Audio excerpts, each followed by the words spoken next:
Olá, crianças, tudo bem com vocês? Hoje a gente vai trabalhar um pouco sobre o povoamento da Amazônia antes do processo de colonização, ok? A gente já começou a estudar, já citou alguns tópicos desse assunto em outros momentos.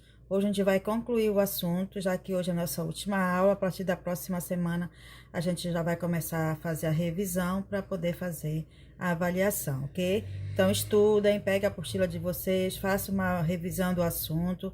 Qualquer dúvida, qualquer situação, vá no PV da gente que a gente conversa, tá? Dê ok quando vocês estiverem assistindo essa aula, tá bom, crianças? Então, as diferenças entre aqueles que viviam nas terras baixas, quer dizer, as terras de várzeas, e que habitavam na terra firme, no interior da floresta, é que fazia o processo de, vamos dizer assim, de distribuição da população, né, que viviam na Amazônia antes da colonização. As imagens que vocês têm aí, a imagem 1, 2, 3, 4, tá? Ela mostra um pouco do que são as terras de várzeas. Claro que essas imagens, elas são imagens mais atuais, né? A gente pegou só para vocês terem uma ideia do que são as terras de várzeas. Mas no período da colonização, a população amazônica, uma grande parte da população amazônica, antes do processo de colonização, ela vivia nessas áreas. Então, as florestas de várzea é um tipo de floresta de planícies inundáveis, invadidas por enchentes sazonais na bacia amazônica, ao longo dos rios de águas brancas, isto é, águas turfas, barrentas, tá? A várzea, no caso, então, ela é uma área onde sofre a influência das inundações anuais dos rios e seus afluentes.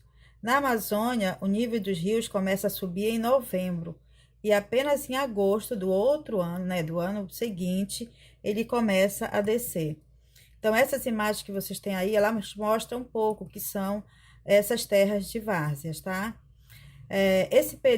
No período antes da colonização, uma grande parte da população viveram nessas áreas que nós chamamos de terra de várzeas. Então, por que elas viviam nessas áreas? Quais são as consequências disso? Nessas áreas formam-se lagos nas partes mais baixas, alta concentração de alimentos, principalmente peixes, favorecendo a pesca e a caça. As inundações também fertilizam o solo. O solo fértil produzia alimento. Esses povos indígenas, eles desenvolveram forma de armazenar e conservar a comida para alimentar muitas pessoas. Então, essas são as principais características dessas áreas de terra várzeas e foram as principais consequências de uma concentração muito grande desses povos nessas regiões que nós chamamos de várzeas, tá? Então, uma outra área onde estava localizada a população amazônica antes do processo de colonização são as terras que nós chamamos de áreas de terra firme. E aí as imagens que vocês têm aí, 1, 2, 3, né? As imagens, elas mostram um pouco o que são as áreas de terra firmes hoje, né?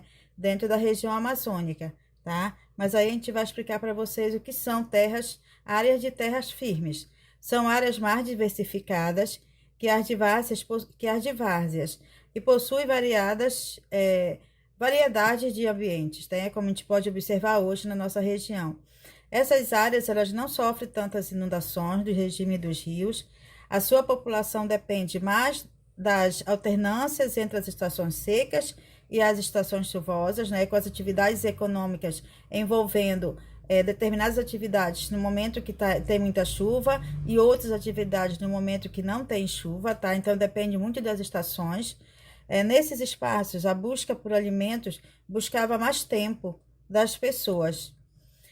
A caça, a pesca, a agricultura, ela gerava em quantidade de alimentos suficiente para a estocagem. Sem muitos alimentos, essas aldeias eram menores, ficavam mais distantes uma das outras, né? Então, a gente vê aí um pouco essa diferença entre as áreas de várzeas e as áreas de terra firme, tá? E as imagens aí vocês podem perceber. Isso nos ajuda a entender que a história do ser humano está diretamente ligada também à história e ao momento que a natureza lhe apresenta e do lugar onde ele vive. Então, na região amazônica, antes do processo de colonização, não era muito diferente do que é hoje. As pessoas, elas estão mais concentradas nos espaços onde elas possuem maior quantidade de alimentos, ok, crianças? E de sobrevivência também. Então, estudem o material de vocês, exustem as apostilas e na próxima aula a gente já começa a fazer as atividades de revisão, tá ok? Beijos, tchau!